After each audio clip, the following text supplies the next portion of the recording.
everybody. Welcome to the Partner Up Podcast. I'm Sergio. And I'm Kimberly. And Kimberly, at top of the morning to you. How you doing? We're wearing, well, you can't really see mine, but it is... Is it top of the morning or top of the evening?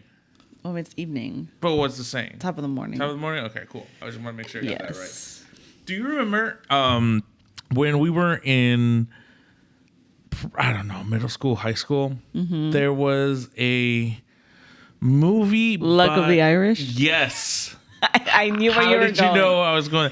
Because it's the only Irish movie I know of. And I knew you love movies, so. Look, Conor McGregor. There you go. That's it. I have officially used up all my Irish. Well, no, potato famine. Oh my gosh. That was a thing that happened in history, right? Yeah. So why are we wearing this? So, everybody, we're all in green because today is... When this episode releases. March 17th? Yes. St. Patrick's Day. Yes. So we're wearing green. We're being festive today. Kimberly, shout out to my parents who got us these. Yes. Well, you already had that top one, but they got you the next one. They got me, the one, and then this is supposed to light up, but I guess it's broken transit. But my parents got us these shirts. Where's yours? You're not wearing yours. Yeah, I am. Lucky mama. No. Hold on. Oh, my necklace. It was gonna block my words and make a lot of noise. I guess I'll put it on. I trust that you'll there you go. I can't necessarily go over my headphones, so it's gonna have to be like this on my hair. Ooh. Okay, now you're on our level. Now we're up to standards. Yes. Yes. So Kimberly, what is this holiday? Other than a reason to drink. Let's see. I mean, it's technically, isn't it a religious holiday because it's St. Patrick's Day? That's what I'm thinking, Okay. It's probably a Catholic church, Gemini says St. Patrick's Day, celebrated on March 17th, commemorates the death of St. Patrick, the patron saint of Ireland, and has evolved from a religious observation to a cultural celebration of Irish heritage, including parades, music, and green attire. Hey. He was a 5th century Christian missionary who was born Rome, Britain, kidnapped and brought to Ireland as a slave, and later returned to Ireland to spread Christianity. Uh-huh. Wow. He died in 461. Wait, what did you say the name of the saint was? St. Patrick. St. Patrick? Okay, cool. I don't know why my brain processed it as like St. Paul for some reason. No, I was trying to find like his real name, like his full name, but I couldn't find it. Well, that's interesting. I mean, I've always, because of Luck of the Irish, I've always associated, St. Patrick's Day with luck. The 4-leaf clover and everything. Mm-hmm. So that brings to me the question: how much do you think luck affects our day-to-day lives? Honestly, I don't think it has a lot to do with life. I think you can be lucky in certain aspects, but like overall in your life, no. They're like, oh, I found $1 on the floor. That's lucky. But how much does that happen? You don't think some people are luckier than others? No, I think it's all in your head, and it's all about like what you do. So I think that's interesting because there's definitely this sort of confirmation bias that's going on, right? Mm-hmm. So if you perceive yourself to be lucky, are you luckier? I think it's all your mindset, right? So I think so. So if I believe I am lucky, then I will pay more attention to the occasions where I am lucky. Therefore, I will feel luckier. Yeah, exactly. Than if I feel I'm unlucky or I am lacking luck and everybody else is luckier than me. I will focus more on the occasions where I was unlucky rather than the occasions where I was lucky. Exactly. And I think, people, they'll be going on their day to day and they'll be like, oh my gosh, like my day is going so bad. Like I'm so unlucky today, or this is happening to me. But then if you're focusing again on all the negatives and you're looking at just like the bad things happening, but if you look at the positives and you're like, oh, look at all this great things happening, I'm so lucky or blessed or whatever word you want to use, then you kind of are more lucky, blessed. It's more like you're attracting it. Yeah. That's interesting because it definitely both to my mentality as well. I don't necessarily feel like you have to be super lucky. There is always going to be an element of chance and luck to everything. Yeah. But you have to be prepared to harness that luck.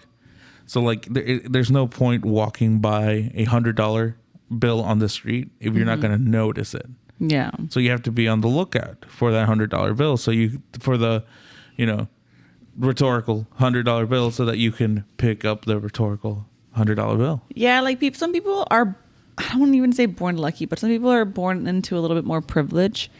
And if you utilize it correctly, then you can milk it. I mean, maybe that's bad. I am glad you bring up descendancies, because I've been thinking a lot about this. I've been thinking about like I obviously wasn't born into a wealthy family, and neither were my parents or my parents' parents either. But there definitely are people who are born into that, right? Mm-hmm. So are they, obviously they are lucky at that point because they were born into that.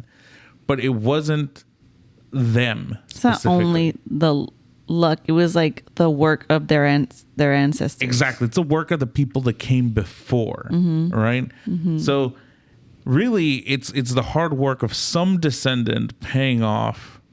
Hard work or other type of work, or other means that are paying off for the descendancy. But it can just as easily turn around on that person, Oh yeah. Just because you're born into wealth doesn't mean you're going to stay that way, right? Eventually, it's going to be your turn to take over, and you might screw it up for the next generation, and then the cycle starts again. Then that person's kid grows up without any money. They'll have the story of, my family used to have a ton of money, but they didn't take care of it, and then now you have some descendant who then does work hard to reach the top, and then their kids are born into wealth, and it's a cycle. Yeah. But you think of people like a Rockefeller or Walton, maybe, who would be, like, how would they mess it up? It would be like this is a great time to plug the show Succession, right? Gosh. So Succession is about like billionaires who control media, right? Mm-hmm. So such a good show. So good. You gotta give it a chance, but overall, a great show. Absolutely. I think that show illustrates like it's in the name Succession, and it's how essentially the wealth transfers from one generation to the next, and how they can mess it up. And how sometimes other people can come and take it from you. All right. So if you're not careful, you don't structure it correctly. There's always no spoilers. I almost feel like we should rewatch it eventually. It was a really good show. It was a really good show. I would rewatch that show. Absolutely. It's very rewatchable. It has so many iconic moments that to this day are still getting memed around. Yeah. So it finished like last year, I think, early last year. And we discovered it like when it finished. So we were lucky we didn't have to wait. It's like a 911 Lone Star. Like right on the last season we came in and watched it out. Yeah. It's great. It's like me coming in like the last 2 seasons of Game of Thrones. I didn't have to like wait ages. And I started watching it from season 2. Probably shouldn't have seen it from season 2 because I was still in high school. But I watched it. Yeah. No, but talking about the Succession in the show, it shows how control or dominance over a specific market is what gives rise to this like generational wealth. Mm-hmm. And there's levels of wealth. Yeah. Right. Like the level of wealth depicted in Succession, the type of Rockefeller wealth, the type of Carnegie wealth comes from control of one specific resource, be it media, the railroad, steel. I know in Mexico, the factories over there, it's like they controlled the largest families in Monterrey. Like they all controlled like the glass factories, the steel foundry, and ultimately beer as well. Like it all worked together because the factory workers needed something to drink, so the beer got big, and then the beer needed something to get hold of, so then the glass got big as an industry, and then you needed to put something to put the beer in, so then carton Cardboard. Yeah, cartón. Sorry, but the cardboard got real popular, Yeah. you know, and then it just built upon that. So it's industries or pioneers who can harness those industries, and then people who don't end up like are employed by them. Do you think people who started those, big families that are now, super wealthy, do you think they, in their mindset, they were lucky that they were able to kick that off, or that they worked super hard? And was it luck? Was it their skill? Did they happen because nobody else had the market of the glass bottles or the cardboard, that they were lucky that no one had done it and they were able to take advantage of that? I think there's an element of harnessing the luck, the opportunity, right? Mm-hmm. So let's say you're in the playground, someone drops $1. All the kids in the playground are going to rush and catch $1, right? Mm-hmm. But there's going to be, like, if you bring attention to it and you throw it, everyone's going to rush to it. But if, let's say, you don't tell anybody in the playground that you're going to throw $1 in the middle of it and you just casually drop it and walk away, eventually one kid is going to notice it on the ground and then pick it up, and they got the $1. Now, were they lucky because they saw the $1? Were they lucky because they picked it up? Or they would have just seen it and ignored it? I feel that's the same sort of happenstance that happens there. It's like there's an opportunity. It's available to everyone, but you have to be on the lookout for it. If you're not on the lookout for it, then you won't have the opportunity to harness it. Yeah, because there's a saying that things fell into my lap, but how real is that saying? Yeah, I mean, you can. There's a famous saying, you can lead a horse to water, but you can't make it drink. It's that sort of thing. So, like, you can have a golden opportunity fall in your lap, but if you don't have the means to take advantage of that opportunity, then it doesn't really matter. Yeah. Right. So it's the same thing. So there are people who have the right tools, that have the right capacity to act on an opportunity, that the same opportunity might have been presented to somebody else, but they weren't ready. They didn't have the right tools, and therefore move past them to the next person. Mm-hmm. Now, was that unlucky? Is that just stupid? Or is that on them for not being prepared? Yeah. I don't know. Recently, I've been, you know me, I absorb content through YouTube. I grew up on the era of the internet. So a lot of the educational content that I acquired was just through YouTube. So whether it is how to make this iPod and iPhone, follow these steps, and I would just follow YouTube tutorials. Or if I was in college and my professor didn't care, and he would do is read off of a PowerPoint slide, I would go into YouTube and I would find a different programmer explaining the same concepts just 1,000 times better. So I got really into into the flow of just learning through YouTube, and now there's a lot more personalities, I guess, on YouTube. Yeah. And one of the people that I follow, his name's Alex Hormozy. He just blew up because he's this multimillionaire that went into private equity. He made his own business, grew it, and then realized private equity is where the money's at. So I'm going to teach everybody how to build a business so that eventually you can come to me and I can acquire you and then sell your company for profit. Mm-hmm. So one of the things that he talks about, because all his content is educational, it's for people who are trying to build a business from scratch or build something or scale something that's already existing. He says that repetition negates luck. And I think to a certain degree it's true. I mean, in mathematics, there's this thing that you'll hear. I don't know if you've heard it before, but they'll say, if you put a monkey in front of a typewriter for infinity, it is guaranteed that at one point in time, assuming the monkey is, immortal. Yeah. It is guaranteed that at one point in time, that monkey is going to churn out the entire works of William Shakespeare. It's funny you say that, because I think of this one time when I was in college and I won a raffle, and it was a big deal to me because it was $100 to the bookstore at the university. And I remember thinking, man, I must be so lucky. Oh, no. I thought, oh man, I was lucky to win. But I realized I bought 10 tickets for this raffle. And I was like, I wasn't lucky. I probably was like the only person who bought 10 tickets. Like everyone else probably bought like 2 tickets. But I just so happened to like have the means to get the 10 tickets.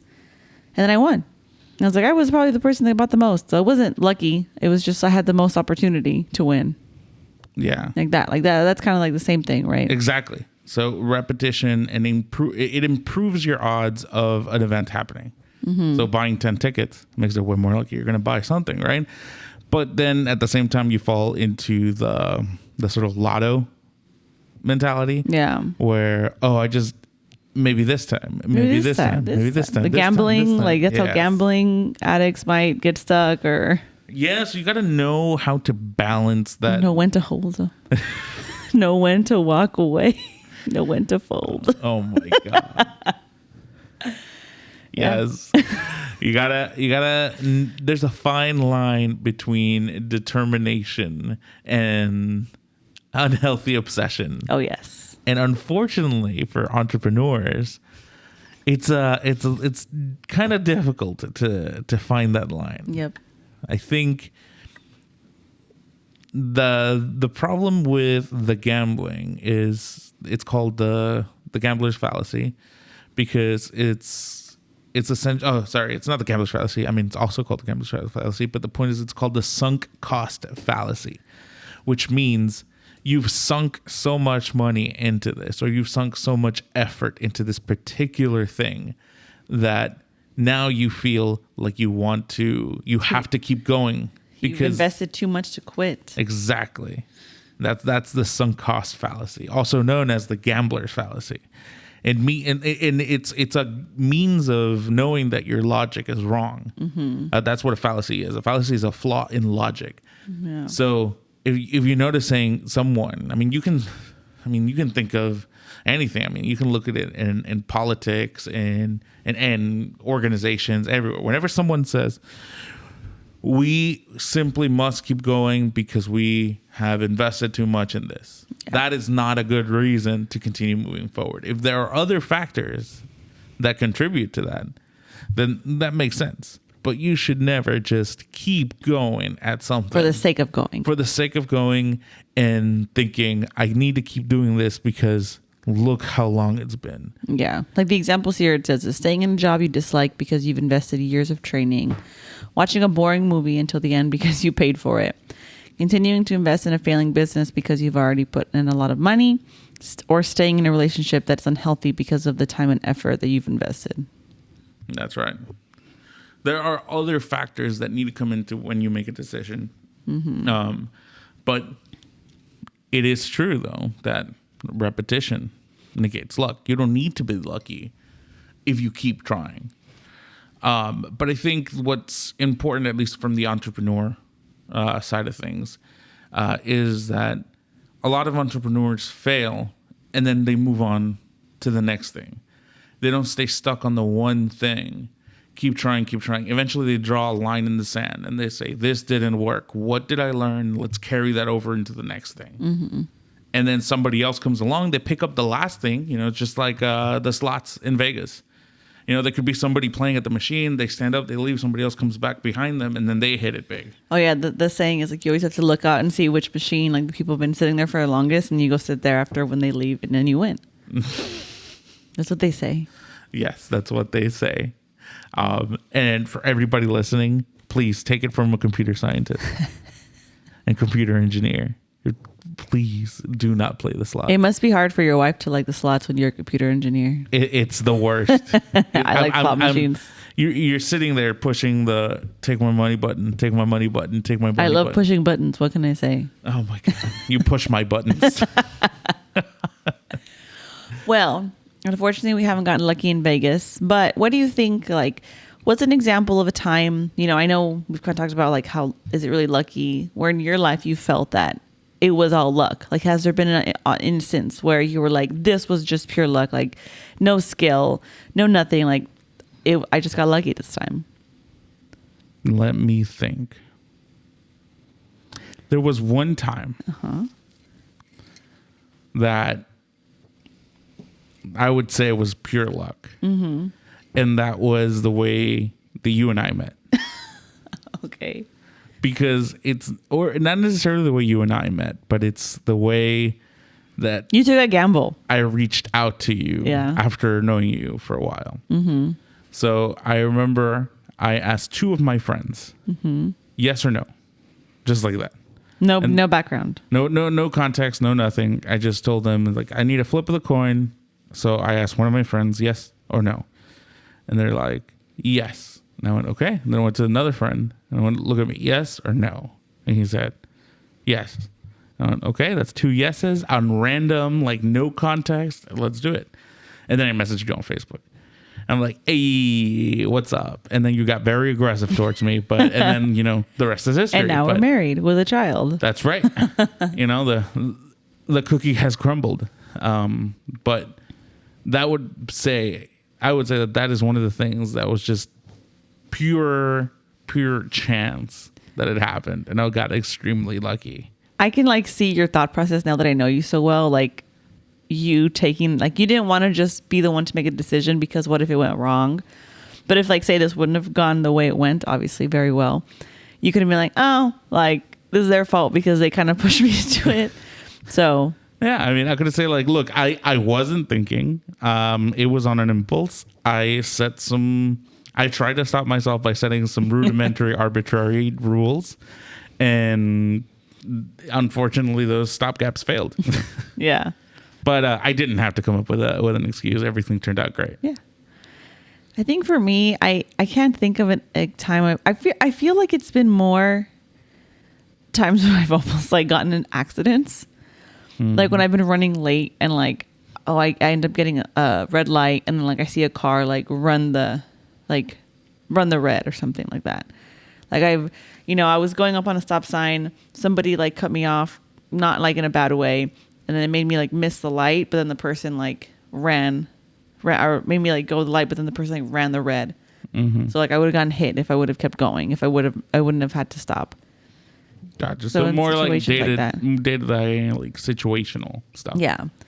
Or one time my brother and I remember this. I was in high school. We were driving home from my grandparents' house, and we left at a certain time. And if we would have left a minute later, we were going over a train track and the barriers didn't go down, and the train would have hit us.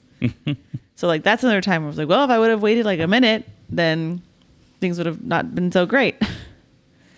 So those are the only situations where I could think of where I got lucky, because again, like I said, I don't necessarily believe in luck. I believe in, it kind of takes an effort to get something done. It's not necessarily luck. But in certain really quick day-to-day situations, oh yeah, I got lucky because I got this great parking spot, Mm-hmm. Yeah, no, I get that. But other than luck, what about skill? What are some situations in your life that you perceive as being nothing but skill? Probably the job not even getting the jobs I've had, because it was all my personality. But that's kind of a skill. Yeah, absolutely. It's not people pleasing, people skills, soft skills. Yeah, because I feel my last job, I definitely think it was my personality and a little bit of my skill, but my personality. But people say that's a skill.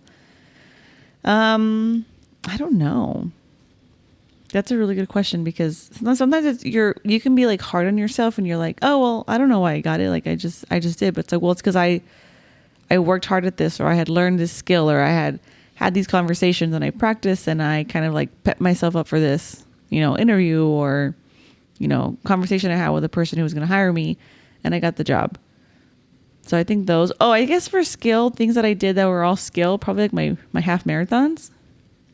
Yeah, that's true. That wasn't I couldn't not train for that, because I probably would have hurt myself. So I would say in those situations too, those were my skill, because I trained.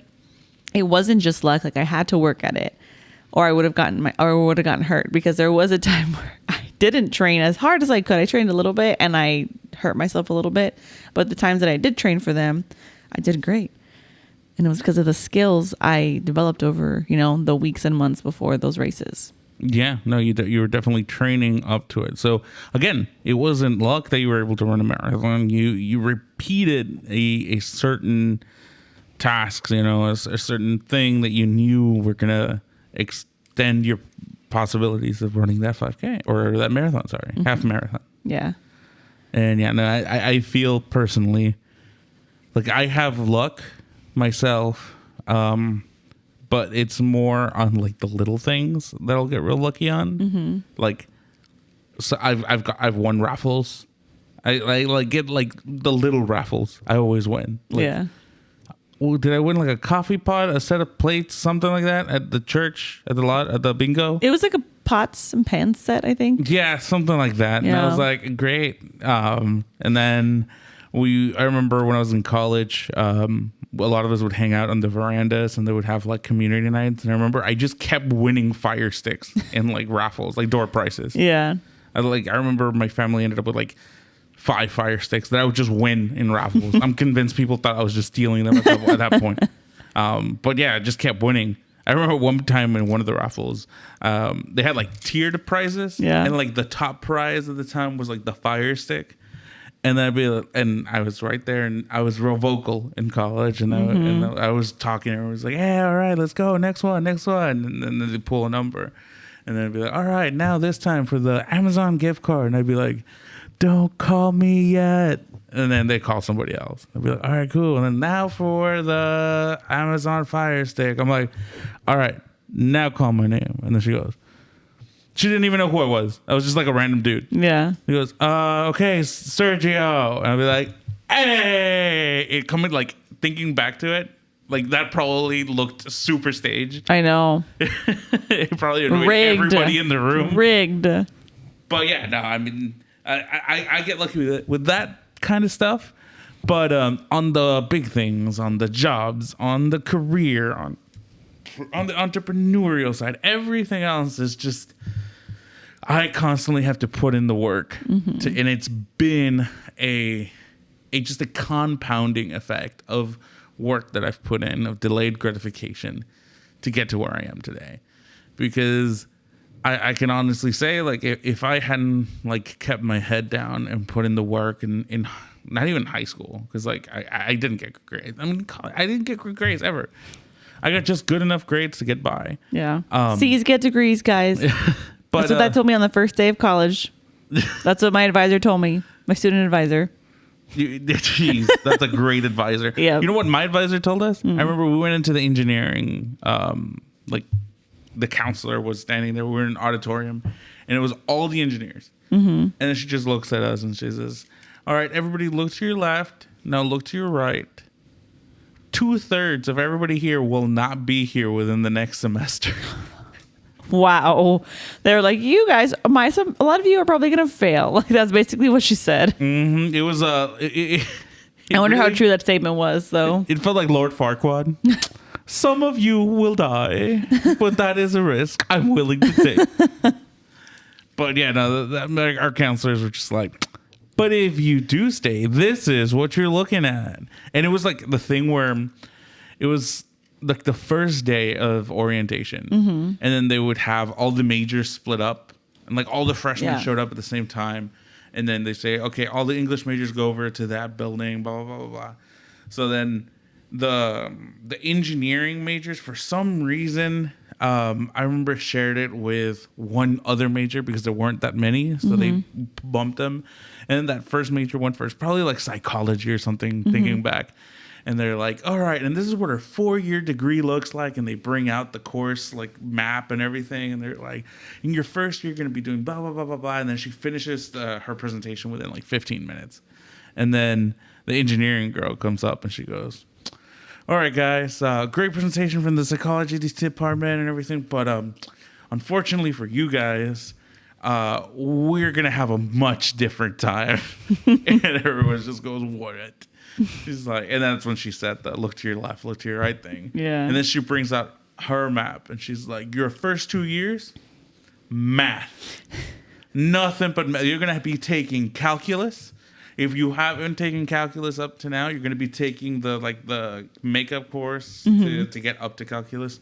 Then you're going to have to be taking linear algebra, calculus 2. If you're an electrical engineer, how many of you are electrical engineer here? And then like some people raise up their hands all terrified. You're taking calculus 3. They're like, oh, they're just like instilling the fear of God into us. Wow. But I mean, they weren't wrong. I went through the entire degree and it was a pain. A lot of us didn't make it through, and luckily I did. But it's more of a, how can I explain it? It's like a key to a lock, right? Doesn't matter how new or how old the key is, it still unlocks the door and gets you through. That's how it felt. Like, sure, you have your 4.0s that go to immediately get accepted and get specific job offers and get recruited immediately. Mm-hmm. But like everybody else, like it's just to show like, look, I made it. I made it through the course. I got my credits and I know what I'm doing. And I feel like I definitely wasn't the 4.0. I mean, I wasn't cum laude. I wasn't anything like that, but I knew what I was doing and I could build a product and I could code and I could put it all together. I wasn't an expert by any means on anything, but I definitely consider myself to be a jack of all trades, but master of none, but often greater than master of one. That is the full saying. Yeah. So, I mean, I remember a lot of people were like, oh, I'm a web developer. I'm a this, I'm a that. No, I just learned everything I could learn and then started throwing applications absolutely everywhere. Yeah. So I just brute forced the entire tech stack that I can think of, be it web, mobile, backend databases, DevOps, the whole thing. Mm-hmm. And I was able to go through and get myself a job. Yeah. So it takes a mixture. Well, it takes skill, definitely. But you can build skill. That's the thing. Like you could not know anything, right? But if you were to sit down and pay attention, like not even, it's not even like the whole pay attention thing, because just paying attention, like I can't read a book to save my life. Yeah, I know. I am an audiobook person, right? I put that on and I listen to it and I absorb that knowledge more. Yeah. We listen and we learn, and we don't judge, but we listen, and I just can absorb a lot more information that way than a book, because I can focus more on the audio than I can focus on the book. If you can find a way to focus on this particular skill that you want to improve, that will dramatically increase your odds of being successful at whatever it is you're doing. Yeah.